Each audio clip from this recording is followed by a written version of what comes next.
नमस्कार, मैं हूं आपके साथ रोहित। कांग्रेस सांसद राहुल गांधी की संसद सदस्यता रद्द कर दी गई और जैसे ही ये खबर आई हंगामा मच गया। लगातार कांग्रेस ने इसके खिलाफ आवाज उठाई और मोदी सरकार को दोषी ठहराया और कहा है कि साजिश के तहत राहुल गांधी के खिलाफ यह एक्शन लिया गया। दरअसल मामला यह है कि राहुल गांधी ने मोदी सरनेम पर विवादित टिप्पणी की थी और सभी मोदी को चोर बताया था साल 2019 में कर्नाटक में एक चुनावी रैली के दौरान। इसके बाद उनके खिलाफ सूरत में मामला दर्ज हुआ और जब सूरत की सेशन कोर्ट ने उन्हें दोषी करार दिया और उसके बाद 2 साल की सजा सुनाई तो नियम के मुताबिक उनकी सदस्यता रद्द हो गई, जिसका नोटिफिकेशन लोकसभा से जारी कर दिया गया। लेकिन कांग्रेस लगातार इस पर हंगामा मचा रही। इसके अलावा तमाम विपक्षी दल भी राहुल गांधी की सदस्यता रद्द होने पर बवाल काट रहे हैं। इसी बीच अब राहुल गांधी का यह मुद्दा अमेरिका तक पहुंच गया है। जी हां, राहुल गांधी को लेकर तमाम तरीके से बयान देश और दुनिया से भी आ रहे हैं और अब अमेरिका ने भी इस पर अपनी टिप्पणी दी है। सबसे पहले आपको बता दें कि राहुल गांधी के इस बयान को लेकर जिस तरीके से माहौल बनाया गया उसकी आंच अब पूरी दुनिया में पहुंच रही है और इसी कड़ी में संयुक्त राष्ट्र प्रमुख एंटोनियो गुटरेस के प्रवक्ता फरहान हक ने इस मसले पर बड़ा बयान दिया है और राहुल गांधी का सपोर्ट एक तरीके से उन्होंने किया है। आपको बता दें कि उन्होंने अपने बयान में कहा है, मैं कह सकता हूं कि हम राहुल गांधी के मामले से अवगत हैं। हम समझते हैं कि उनकी पार्टी फैसले के खिलाफ अपील करने की योजना बना रही है। इस स्तर पर मैं इतना ही कह सकता हूं। अब संयुक्त राष्ट्र प्रमुख एंटोनियो गुटरेस के प्रवक्ता फरहान हक की तरफ से यह बड़ा बयान जैसे ही आया है, इसके बाद अब एक अलग ही माहौल आपको आगे देखने को मिलेगा, क्योंकि कांग्रेस इन बयानों को आधार बनाकर मोदी सरकार को जरूर घेरेगी और यह बताने का प्रयास करेगी कि किस तरीके से राहुल गांधी की सांसदी रद्द होने के बाद पूरी दुनिया मोदी सरकार की आलोचना कर रही है और लोकतंत्र की हत्या इसे बता रही है।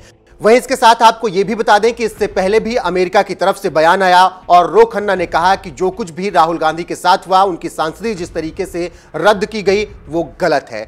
तो आप समझ सकते हैं कि किस तरीके से यह माहौल बनाया गया है और राहुल गांधी की संसद सदस्यता रद्द होने के बाद बीजेपी हंगामा कर रही है और देश और दुनिया से भी तमाम तरीके से बयान आ रहे हैं। फिलहाल इस खबर को लेकर आपका क्या कुछ कहना है, कमेंट करके अपनी राय हमें जरूर बताएं। साथ ही इस पूरे मामले पर तमाम विपक्षी नेताओं ने क्या कुछ कहा है वो भी सुन लीजिए। अभी थोड़ी देर पहले खबर आई कि राहुल गांधी जी को लोकसभा की सदस्यता से बर्खास्त कर दिया गया है। जिस तरह से उन्हें उस मानहानि केस में फंसाया गया, मैक्सिमम सज़ा दी गई और 24 घंटे के अंदर उनकी लोकसभा की सदस्यता बर्खास्त कर दी गई, ये हमारे देश के लिए बहुत चिंता का विषय है। हम जुडिशरी का सम्मान करते हैं, लेकिन जो जजमेंट आया हम उसका समर्थन नहीं करते। जिस तरह से उनकी सदस्यता बर्खास्त की गई है वो एक कायराना हरकत है, वो एक डरी हुई सरकार की निशानी है। लेकिन देश के लिए पूरा आजकल देश के अंदर जो चल रहा है वो देश के लिए बहुत खतरनाक है।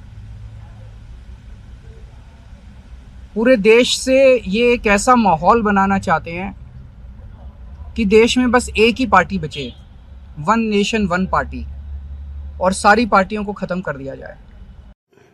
देखिए, ये शर्मनाक है, दुर्भाग्यपूर्ण है और मैं समझता हूं संसदीय लोकतंत्र के इतिहास में इससे बड़ा काला धब्बा कुछ है। जिस तीव्रता से ये निर्णय लिया गया, जिसके पीछे आधारहीन तथ्य और तर्क रह गए। कल ही तेजस्वी जी ने, डिप्टी सीएम हमारे दल के, उन्होंने कहा था कि विपक्ष के दलों को अब ये सोच लेना है कि लड़ाई का तरीका क्या होना चाहिए। और आज देखिए, जो राहुल जी ने कैम्ब्रिज में कहा डेमोक्रेसी के पर संकट के बाद आपने तस्दीक कर दी। आपके मनसा वाचा कर्मणा में डेमोक्रेसी के लिए कोई रिस्पेक्ट नहीं है। और मैं समझता हूं कि सभी दलों को अब ये तय करना होगा, नागरिक समाज के साथ मिल करके, लोगों के साथ मिल करके, कि इस तानाशाही मनोवृत्ति को जमींदोज करना होगा।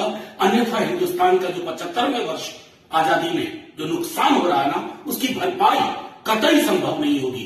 ये सिर्फ राहुल गांधी की लोकसभा सदस्यता रद्द नहीं हुई है, लोकतंत्र मृत घोषित हुआ है। आज official declaration of the death of democracy. Rahul ji को डिस्क्वालीफाई करने के लिए सारे प्रयास किए और सच बोलने वालों को लोकतंत्र के उसूलों के अनुसार और संविधान के तहत और उसकी रक्षा के लिए और जनता के हकूक के लिए लड़ने वालों का मुंह बंद करने के लिए उनको सदन से बाहर डाला गया है। और ऐसी कौन सा बड़ी अपराध थी कि डिफेमेशन केस में जिस व्यक्ति को कोई संबंध नहीं है और वो व्यक्ति कोई बैकवर्ड क्लास का फॉरवर्ड क्लास का ये क्वेश्चन भी नहीं है, लेकिन जो लोग यहाँ पर से पैसे लेके भागे, जो नीरव मोदी होंदे हो, ललित मोदी होंदे हो, मल्ल्या होंदे हो, क्या बैकवर्ड क्लास के थे क्या? तो ये जब ये ऐसा एक परसेप्शन बना रहे हैं कि राहुल जी बैकवर्ड क्लास के खिलाफ बोले और राहुल जी जो सच्चाई देश के सामने रखना चाहते थे और रख रहे हैं वो उनको जच रहा नहीं, तो इसीलिए वो अगर राहुल जी को बाहर डाले तो उनकी समस्या खत्म होती है, ऐसा उनके समझ में आता होगा, लेकिन उनकी समस्या खत्म होने वाले नहीं करा रहे हैं। लेकिन देखिए, कांग्रेस पार्टी सबसे ओल्डेस्ट पार्टी, जब कोई कोर्ट का फैसला इनके पक्ष में आता है तो कोर्ट की तारीफ करते हैं, कोर्ट का फैसला विरोध में आता है कोर्ट की आलोचना करने लग जाते हैं। ये तो कोर्ट का फैसला है ना, सरकार का फैसला है क्या? और कोर्ट ने कई बार कहा कि आप माफी मांग रहे हैं क्या, आप माफी मांग रहे हैं क्या ड्यूरिंग द ट्रायल, फिर भी इन्होंने घमंड दिखाया, माफी नहीं मांगी कोर्ट से। तो एज पर लॉ जो आईपीसी में प्रावधान है उसके तहत फैसला सुनाया कोर्ट ने। कोर्ट के फैसले का सबको ही ऑनर करना चाहिए। बाकी उनके पास कोर्ट ने ही शायद एक 30 दिन के अंदर अंदर अपील करने की, वो भी उनको एक फैसले में उन्होंने सुनाया है। तो वो जो कुछ भी लीगल काम जो उनके पास है वो करे, और हम भी इसका लीगल एग्जामिन करा रहे हैं। ये मुद्दे को डाइवर्ट कर रहा है। मैं आपके सामने बाइट दे रही हूँ, मैं भी ओबीसी हूँ।